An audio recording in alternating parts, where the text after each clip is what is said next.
नमस्कार दोस्तों।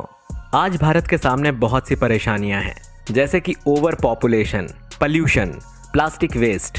प्लास्टिक के कचरे से समुद्र के भी कई जीवों की मौत हो जाती है। जिन कचरों से भारत को परेशानी होती है, उन कचरों पर भारत ने बैन भी लगा दिया है। लेकिन अगर हम आपसे कहें कि भारत दूसरे देशों से कचरा खरीदता है, शायद आपको यकीन नहीं होगा, पर जी हाँ, आपने सही सुना। आपको ये सुनने में अटपटा जरूर लग रहा होगा, लेकिन आपकी जानकारी के लिए बता दें, भारत 25 देशों से 4300 करोड़ किलो कचरा खरीदता है। भारत दूसरे देशों से इतना कचरा इंपोर्ट क्यों करता है? कचरे से कौन कौन सी बीमारियां होती हैं? एक तो दूसरे देश का कचरा खरीदना, ऊपर से उसके उन्हें पैसे देना। क्या कोई समझदारी है या बेवकूफ़ी? शायद आपको पता होगा कि भारत की कई जगहों पर कचरे का पहाड़ भी देखने को मिल जाता है। अब सवाल ये उठता है कि भारत इतने कचरे का करता क्या है? जानने के लिए बने रहिए अंत तक हमारे साथ इस वीडियो में। दोस्तों, देश में एक नई तकनीक का आविष्कार हुआ है, जिससे कि कचरे के प्लास्टिक से सड़कें बनाई जा रही हैं। प्लास्टिक से बनी ये सड़कें भारत में 11 स्टेट्स को जोड़ती हैं, जिसकी कुल लंबाई 1 लाख किलोमीटर है। 1 किलोमीटर की सड़क बनाने के लिए 1 टन प्लास्टिक का इस्तेमाल किया जाता है। अब आप क्या सोच रहे हैं कि सड़कें बनाने के लिए ही भारत दूसरे देशों से कचरा इंपोर्ट करता है? तो हम आपको बता दें कि ऐसा बिल्कुल भी नहीं है, क्योंकि भारत के दूसरे देशों से कचरा खरीदने के पीछे एक नहीं बल्कि कई कारण हैं। हम आपको बता दें कि 1 टन पेपर को रिसाइकल करने से 17 पेड़, 2.5 बैरल ऑयल, 4000 किलो वोल्ट बिजली, 4 किलोमीटर लैंडफिल और 31,780 लीटर पानी की बचत होती है।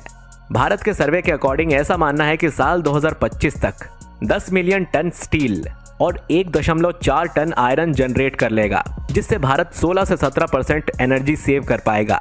भारत के स्पार्क मंत्री ने अपने ट्वीट में प्लास्टिक कचरे से लोहे और इस्पात के निर्माण की बात की थी, जिसे लेकर जल्द ही भारत रोड मार्ग तैयार करने वाला है।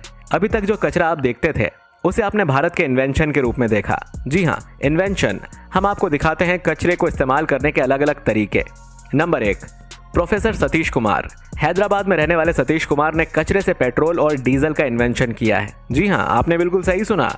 जहां भारत में महंगाई को लेकर पेट्रोल डीजल के दाम आसमान को छू रहे हैं, वहीं सतीश कुमार ने 500 किलोग्राम रिसाइकल नहीं होने वाले प्लास्टिक से तकरीबन 400 लीटर पेट्रोल बना दिया, और ये पेट्रोल नेचुरल पेट्रोल से 30% सस्ता भी मिलेगा। इस पूरी प्रोसेस को पायरोलिसिस का नाम दिया गया है। नंबर 2, राजस्थान के 17 साल के आदित्य वानर ने एक कंपनी बनाई, जिसमें एक दिन में 10,000 टन प्लास्टिक कचरे को फैब्रिक में बदला जाता है। शायद आपको याद हो, साल 2015 में इंडियन क्रिकेट टीम ने एक सीरीज के दौरान प्लास्टिक वेस्ट से बनी टी शर्ट पहनी थी, जिनमें वो काफी कंफर्टेबल दिख रहे थे। आदित्य की इस कंपनी से कचरा काफी हद तक कम हुआ है, साथ ही बेरोजगारों को रोजगार भी मिल रहा है। इन इन्वेंशंस के चलते इंडिया दूसरे देशों से कचरा खरीदता है। आपकी जानकारी के लिए आपको बता दें कि Bharat USA, Europe, middle east समेत दुनिया के कई बड़ी कंट्रीज से कचरा खरीदता है। इसमें पाकिस्तान और बांग्लादेश भी शामिल है। हैरान मत होइए, ये सच है। पाकिस्तान और बांग्लादेश अपना कचरा हिंदुस्तान को देते हैं। अब ये भी जान लीजिए कि आखिर क्यों दुनिया के बड़े बड़े देश भारत को कचरा देते हैं। तो जान लीजिए, इसमें मुद्दा प्रॉफिट का ही है। यूएस अपने एक कंप्यूटर को अपनी कंपनी में डिस्पोज करेंगे तो उसके लिए उन्हें 1494 रुपए खर्च करने होंगे, जिसका मतलब है कि इंडिया की बेस्ट मार्केट में उस कंप्यूटर को भेजा जाए तो यूएसए को उसका कॉस्ट आधा, यानी कि 747 रुपए ही देना पड़ेगा। कुल मिलाकर बात यहाँ तो मुनाफे की है। जहाँ भारत को प्लास्टिक कचरे को आयात करने में मुनाफा हो रहा है, वहीं दूसरे देशों को भी कचरे को एक्सपोर्ट करने में प्रॉफिट हो रहा है। दोस्तों, प्लास्टिक से होने वाली दिक्कत पे काबू पाया जा रहा है, लेकिन साथ ही प्लास्टिक के रिसाइकल से नुकसान भी जरूर होंगे। नुकसानों को समझने से पहले इन आंकड़ों को समझ लीजिए। भारत के आंकड़ों के अनुसार भारत एक दिन में करीब 15,342 टन प्लास्टिक वेस्ट कचरा निकालता है, जिसमें से 6,000 टन कचरा भी मुश्किल से इस्तेमाल नहीं हो पाता, जिसके बाद बाकी का कचरा इधर उधर नदी के किनारे गंदगी को बढ़ावा देता है। वहीं भारत 4,300 करोड़ टन कचरा दूसरे देशों से खरीदता है। अब इसमें से 11.9 मिलियन टन कचरा ही इस्तेमाल किया जाता है और बाकी के 31 टन कचरे को डंप कर दिया जाता है। लेकिन प्लास्टिक के कचरे को डंप करने के लिए भी तो जमीन की जरूरत होती है। समझिए, यानी कि इंपोर्ट किए हुए कचरे में 22% कचरा रिसाइकल होता है, बाकी का 78% कचरा बेकार हो जाता है। अब परेशानी की बात यह है कि भारत अपने कचरे को तो संभाल नहीं पा रहा है, बल्कि वो दूसरे देशों से कचरा इंपोर्ट कर रहा है, जिसके चलते भारत को बहुत बड़ी परेशानियों का सामना भी करना पड़ सकता है। 55,000 किलो प्लास्टिक कचरे का आयात बांग्लादेश और पाकिस्तान से ही होता है। दोस्तों इतने कचरे को भारत में जमा करने की वजह से भारत का एनवायरनमेंट डेफिनेटली प्रदूषित हो रहा है। साथ ही इन्हीं कचरों में कई ऐसे मटेरियल होते हैं जो काफ़ी हार्मफुल होते हैं। दूसरा सबसे बड़ा नुकसान देखा जाए तो वो है डंप एरिया। इस कचरे को जमा करने के लिए काफ़ी बड़ी जगह की ज़रूरत पड़ती है। आपको बता दें कि इसके लिए 1240 फीट ज़मीन की ज़रूरत पड़ती है, जिसके चलते साल 2030 तक भारत को कचरे को डंप करने के लिए ही एक पूरा का पूरा शहर बनाना पड़ जाएगा। प्लास्टिक की सड़क बनाने के लिए मुख्य 2 चीज़ों की ज़रूरत होती है, पहला रोड़ी और दूसरा डामर। रोड़ी को तो आप अच्छी तरह से जानते ही होंगे, लेकिन आप में से कुछ लोग डामर को नहीं जानते होंगे। इसीलिए आपको बता दें कि डामर धरती पर पाया जाने वाला एक चिपचिपा पदार्थ होता है, जिसे पिघलाकर रोड़ी के साथ अच्छे से मिक्स करके फैला दिया जाता है, जिसमें डामर और रोड़ी आपस में अच्छे से चिपक जाते हैं और 1 से 2 दिनों में सड़क सूख कर कंप्लीट हो जाती है। प्लास्टिक के कचरे से बनाई गई सड़कों के बारे में तो ऐसे में करीबन 1 किलोमीटर तक की सड़क बनाने के लिए 10 टन डामर का इस्तेमाल लगता है, या ये भी कह सकते हैं कि 10 टन डामर की खपत होती है।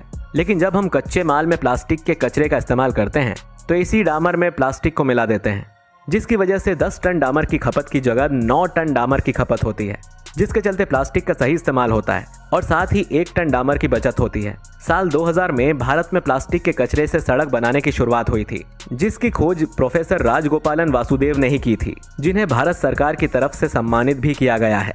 प्लास्टिक कचरे से सड़क बनाने के लिए सड़क की मिट्टी पर प्लास्टिक के टुकड़ों को बिछा दिया जाता है।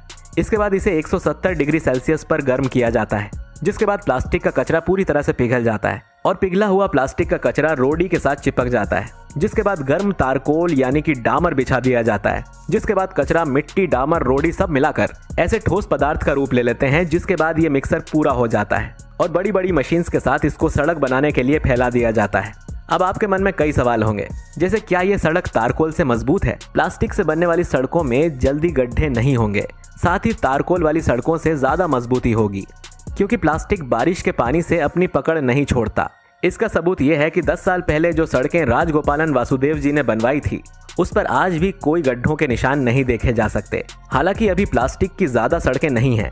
राजगोपालन वासुदेव का मानना है कि प्लास्टिक कचरे को जलाने या उसके इस्तेमाल करने से अच्छा है उसका इस्तेमाल सड़कें बनाने के लिए किया जाए, तो प्रति किलोमीटर पैदा होने वाले कार्बन डाइऑक्साइड में 3 दिन की कमी हो सकती है। इसके आर्थिक फायदे बताएं तो $670 बचता है। इस हिसाब से अगर भारत की 1.25 लाख सड़क प्लास्टिक से बनाए गए तो उस हिसाब से भारत में करीब $8.3 मिलियन की बचत होगी। अब आप तो समझ ही गए होंगे कि प्लास्टिक से बनी सड़कें भारत के लिए कितनी फायदेमंद साबित हो सकती हैं। तो दोस्तों अब आप बताइए कि आपको क्या लगता है कि हर एक सड़क में आने वाले समय में प्लास्टिक के कचरे का इस्तेमाल होना चाहिए या नहीं? अपना जवाब यस और नो में टाइप करके जरूर हमें दीजिए। वीडियो पसंद आया है तो इसे लाइक, कॉमेंट, शेयर जरूर करिए। चैनल पर नए हैं तो सब्सक्राइब करके बेल आइकन जरूर दबाइए। मिलते हैं आपसे अगले वीडियो में। शुक्रिया।